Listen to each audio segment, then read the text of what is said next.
Inventory management system में मैं आप सबको खुशामदीद कहता हूँ।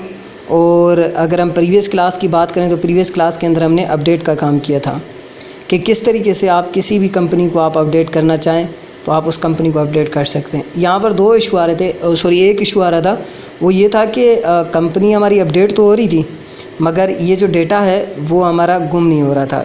यानी कि डेटा जो है हमारा वो यहाँ पर अपडेट पर हमने क्लिक करना है और अपडेट पर क्लिक करने के बाद यहाँ पर ये बेसिकली वो गलती ये हो गई कि मैंने जो डेटा पेस्ट कर लिया वो सिलेक्ट की क्वेरी पर पेस्ट कर लिया था। सॉरी टू से यहाँ से आपने कट करना है। कट करने के बाद ये जो डेटा है वो आपने अपडेट की क्वेरी के नीचे पेस्ट कर देना है। प्रीवियस क्लास के अंदर ये इशू हो रहा था कि वो हमारा डेटा जो था वो यानी कि अपडेट तो हो रहा था मगर वो वहाँ से चाह नहीं रहा था, तो मैंने इसलिए कहा था कि आप लोगों को नेक्स्ट क्लास के अंदर ये बता दूँगा।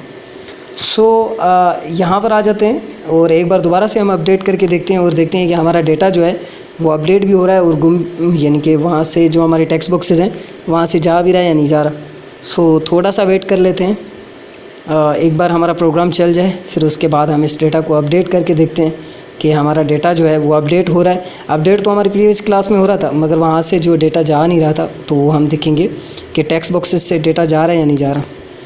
इतना ज़्यादा हम जो है अपडेट के ऊपर नहीं करेंगे। जैसे ये नेम बन है तो यहाँ नेम है, इसको नेम बन कर लेते हैं और उसको अपडेट कर देते हैं।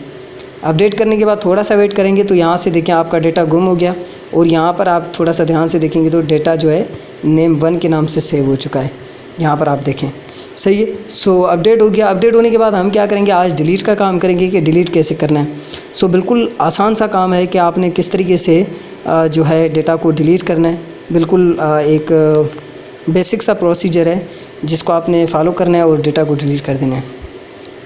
अब क्या करते हैं, ये जो कोड है इस कोड को बार बार जो है करने से अच्छा है कि मैं एक बार इसको कॉपी कर लूँ और कॉपी करने के बाद Ctrl+C और ये जो डिलीट का बटन है इस पर आ जाऊँ और यहाँ पर जो है पेस्ट कर दूँ। आई थिंक कि आप सब ने यानी कि जो डिलीट है उसका काम कर लिया होगा, यानी कि जो अपडेट का बटन था उस पर काम किया होगा। और अगर कोई ऐसा बंदा है जो बिल्कुल न्यू यानी कि पहली बार ये वाली वीडियो देख रहा है तो आप प्लीज़ यानी कि यहाँ पर SQL कमांड लिखना है आपने, फिर CMD लिखना है, इसको कॉपी पेस्ट करना है, फिर उसके बाद यहाँ पर ये जो मैंने प्रोसीजर बताया हुआ है ये वाला प्रोसीजर फॉलो करना है। क्योंकि देखें ये एक सीरीज़ है तो सीरीज़ के हिसाब से जो है मैं आप लोगों को बता रहा हूँ कि किस तरीके से आपने डेटा को डिलीट करना है या अपडेट करना है। अगर फिर भी आप लोगों को यहाँ से सीरीज़ से समझ में नहीं आता तो मेरे जो यानी कि चैनल पर वीडियोज़ हैं उसमें डिलीट और अपडेट सारी चीज़ें हैं, उस पर से आप देख सकते हैं। यहाँ पर ये जो कोड है इस कोड को मैं पूरा डिलीट कर दूँगा, यानी कि ये कोड मेरे किसी काम का नहीं है अभी।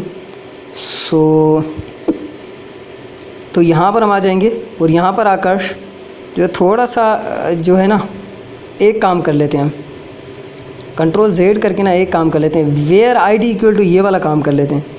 क्योंकि देखो ID के थ्रू ही हमें डिलीट करना है। तो यहाँ पर मैं कोड करूँगा डिलीट कंपनी का नाम यानी कि आपकी टेबल का नाम। तो यहाँ से आकर डिलीट करो इस टेबल में से Ctrl+C और Ctrl+V और डिलीट, और यहाँ पर हम लिख लेंगे डिलीट फ्रॉम, चलो ऐसे कर लेते हैं, डिलीट स्ट्रेट फ्रॉम यानी कि टेबल कंपनी एंट्री वेयर जहाँ पर ID = टेक्स्ट बॉक्स 6 है। अगर सपोज़ करो ये आप नहीं लिखते हैं इन केस, तो इससे क्या होगा, इससे ये हो जाएगा कि अगर देखें मैं यहाँ पर जो है डबल कोट्स दे देता हूँ और इस वाले एरिया को, ये जो मेरा एरिया है इस वाले एरिया को मैं कमेंट कर लेता हूँ।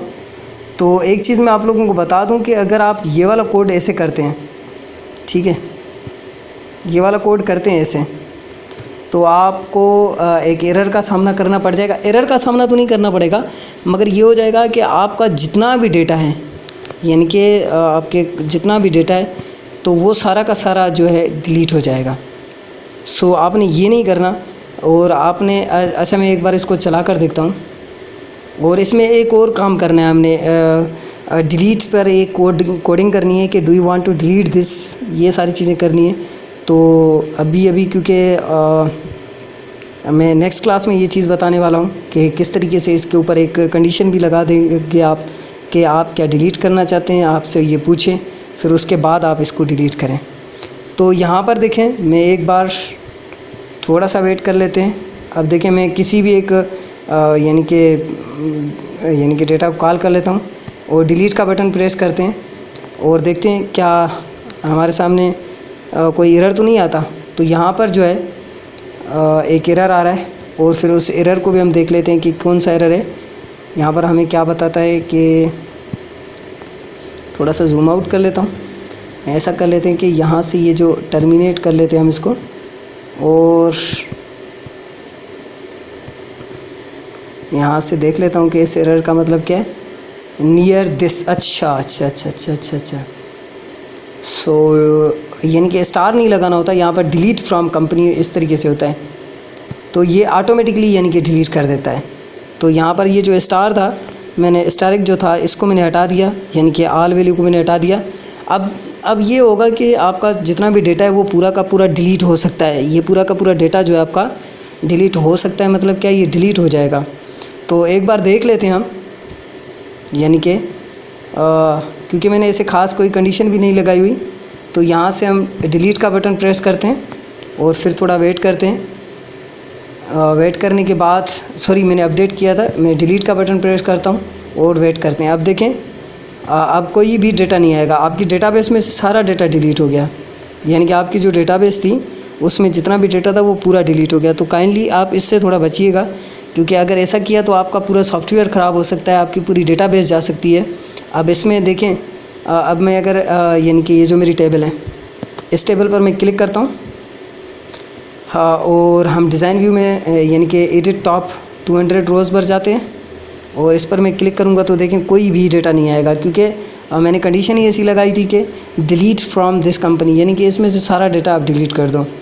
तो एक कंडीशन लगानी है आपने कि भाई डिलीट तो करो, मगर कौन सा डेटा करो, जो मैं टेक्स्ट बॉक्स 1 के अंदर, टेक्स्ट बॉक्स 2 या टेक्स्ट बॉक्स 6 के अंदर दूँ, वो वाला डेटा जो है हमारा डिलीट होना चाहिए।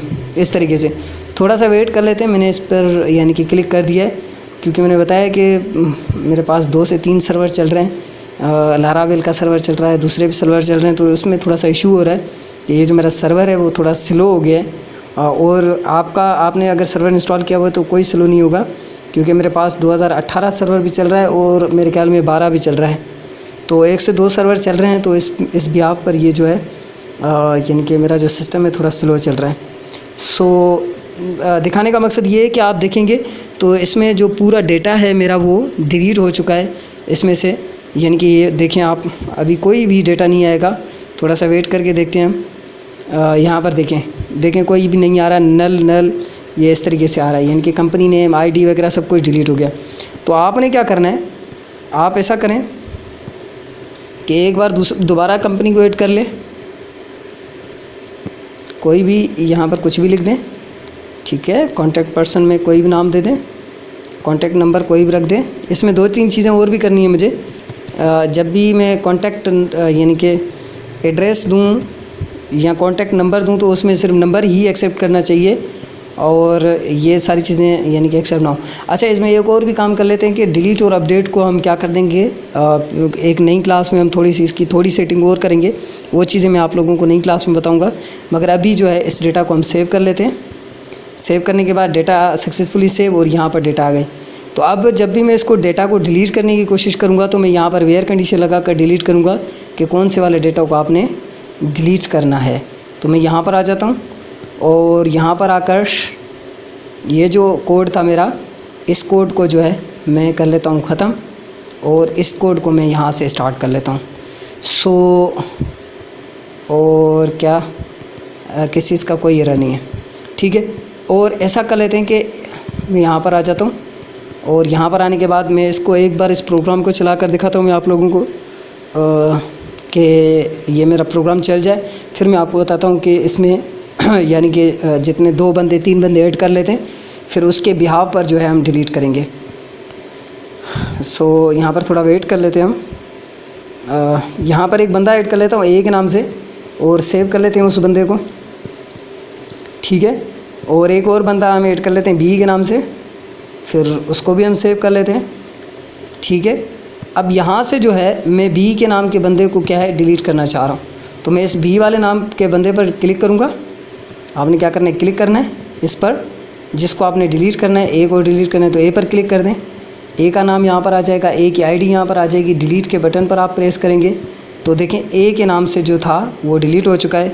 बी और अशरफ के नाम वाला जो डेटा है वो यहाँ पर पड़ा हुआ है और सिलेक्टेड डेटा जो है वो हमारा डिलीट हुआ है।